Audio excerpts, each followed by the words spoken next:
Enzymes are proteins that speed up chemical reactions in the cell. A special region on the enzyme, called the active site, has a shape that fits with specific substrate molecules. An enzyme works by binding to one or more specific molecules called reactants or substrates. Binding occurs at the active site. The enzyme and substrates form an enzyme-substrate complex. The interactions between the substrates and the enzyme stresses or weakens some of the chemical bonds in the substrates. These stresses encourage a link between the two substrates, leading to the formation of a different molecule. As a result of the chemical interactions within the active site, a new product is formed. The product is released from the active site. The enzyme assumes its original shape and is free to work again.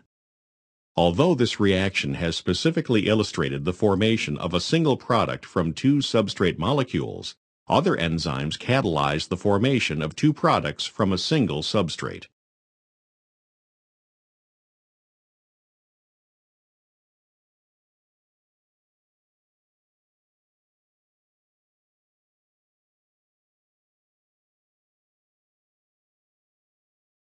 Many of the enzyme-catalyzed reactions that occur in a cell, such as those involved in the biosynthesis of an amino acid, are carried out in a specific sequence called a biochemical pathway.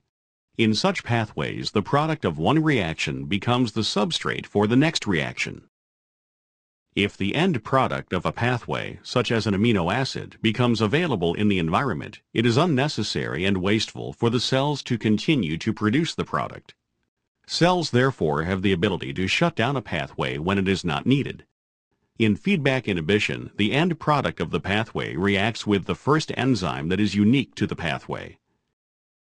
The reaction occurs at a site on the enzyme that is different from the active site, called the allosteric site.